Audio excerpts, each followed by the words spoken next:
It's just finished. West Ham 1, Tottenham Hotspur 1 at the London Stadium. I'm here with Amir. We're going to start at the end, believe it or not, because it was a mad last minute of the game where West Ham had a chance to break through on Spurs, and we nicked it off them and had a proper transition. What looked to me like 4-on-3.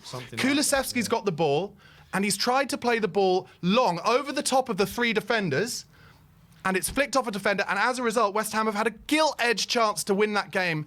And it reminds me, actually, of the Stalteri last-second goal, Spurs against West Ham at the old Berlin ground. Yeah. Madness. Amir, how do you feel? Do you know what? I'm just feeling a bit deflated after that one, because you can see that in the gameplay, we're so much better than West Ham on the ball. We just didn't manage to convert that into goals today. And you know, conceding the way we did as well, it's infuriating. I really feel that these are the kind of games that we should be coming home with 3 points from.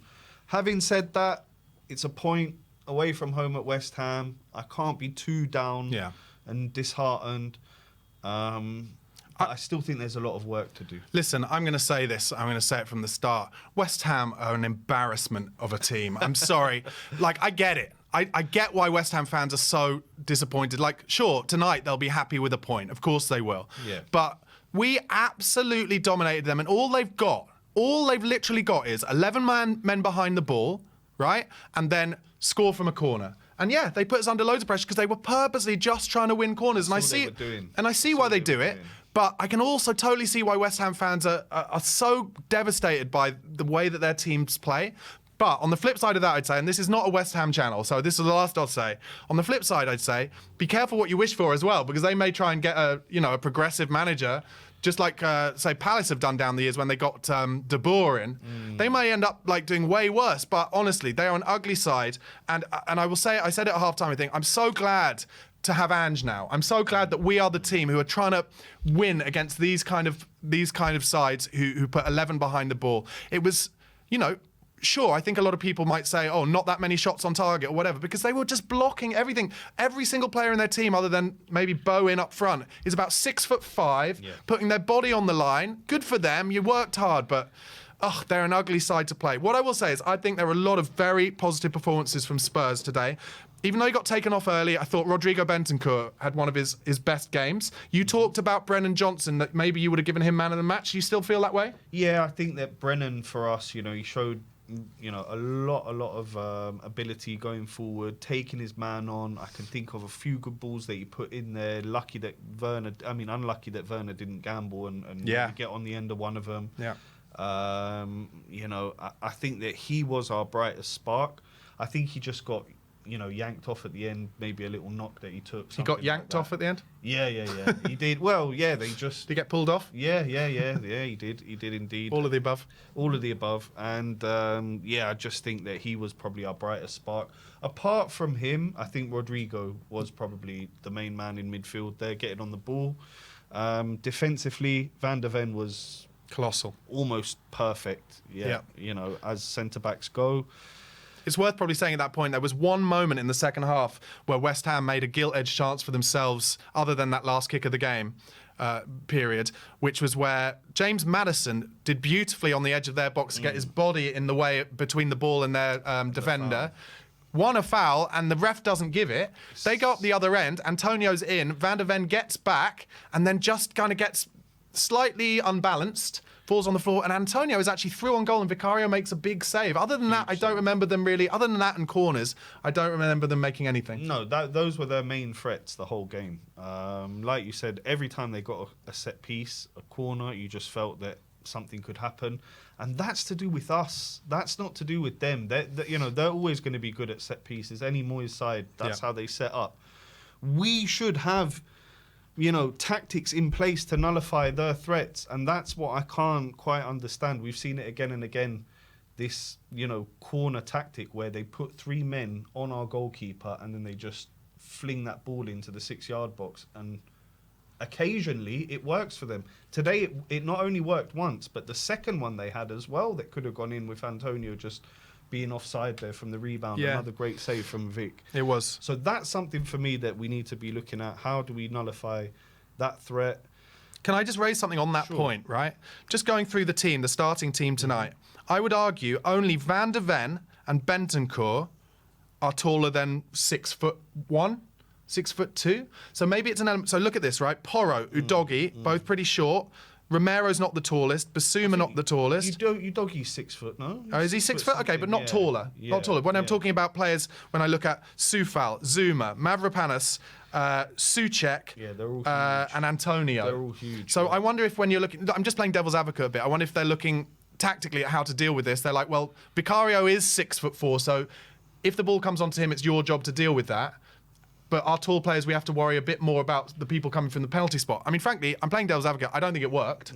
We were in danger every corner they got when it was being plopped onto his head. And the delivery against a team like West Ham with Ward, Prowse and Bowen was good enough to do it. And we looked like we were going to concede every time. Yeah, it's a lethal combination when you stick all those tall players up. And I'm just, you can say, okay, we've got short defenders.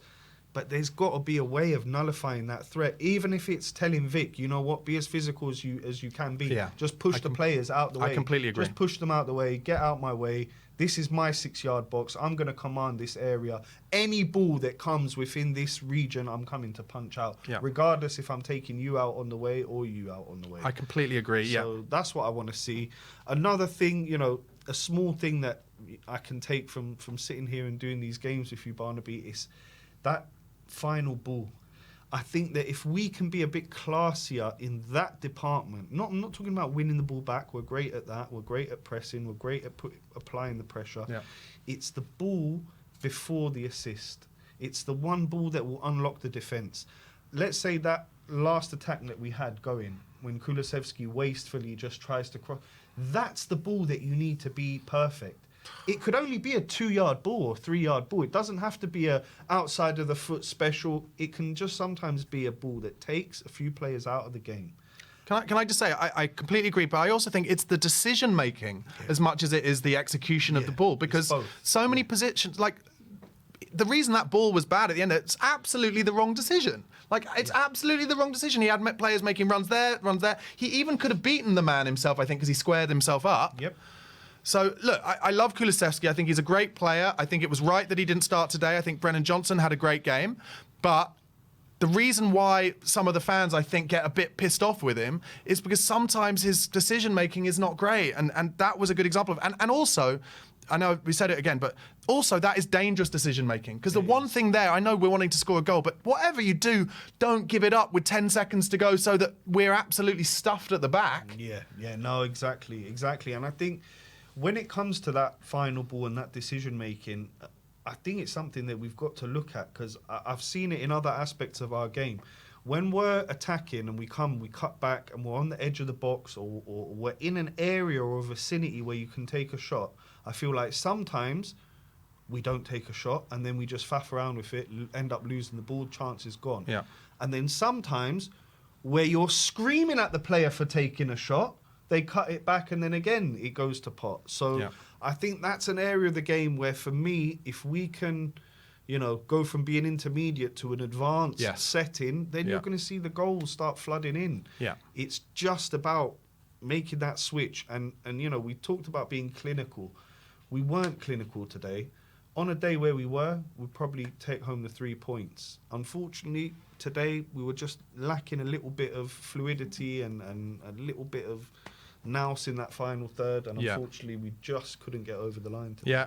And I said it in the show, I'll say it again now. You can see why West Ham do so well in Europe, because they're incredibly hard to break down, and they've got threats. I want to talk about Destiny Udogie. I thought he had his best game for a long time. He showed, for me, all of his talents today in terms of he makes the right decision most of the time in terms of when to give it easy and then when to use his pace to break past a player, when to make a run past Werner, when to come inside.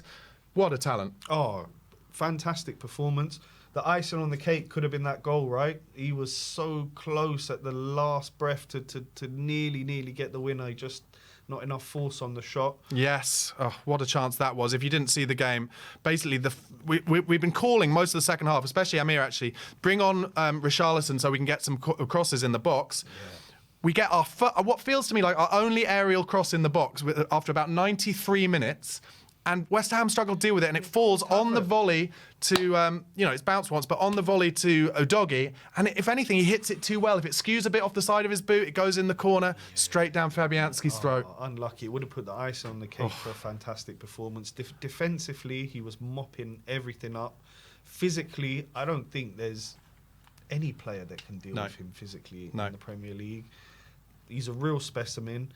I do, me being Spurs and, having seen him play last season in Udogie, I know he's got goals in his game. So yeah, he does, yeah. I want to see him add those goals for us, I know he's good in the air. He's good with his feet as well. If we get in those positions that we saw him, he can finish.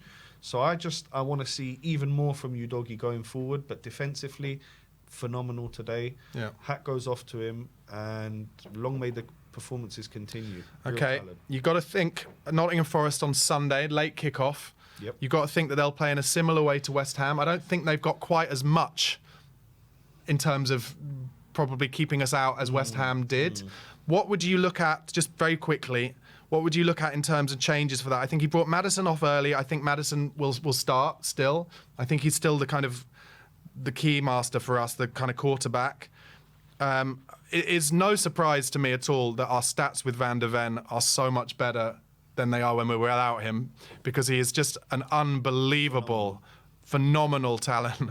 Like, he's one of those ones where I'm like, if I'm Daniel Levy, I'm already giving him an extended contract on more wages. I'm signing him till 2030, hands down. Exactly, exactly. Down. So what changes? You mentioned earlier Werner wasn't really in the game. Yeah. After that, would you put Sonny out wide against Forest and bring Rishi in? Yeah, I think that's one of the things. I'm a little bit more old school when it comes to centre forwards. I love a proper centre forward who can do the aerial things, who is a front man, who is a target man.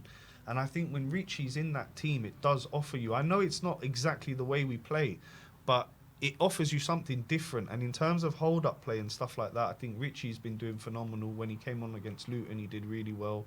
So I wouldn't mind seeing a Richie, Sonny on the left, and Johnson on the right, for that pace coming in. I think that might get us over the line against Forest.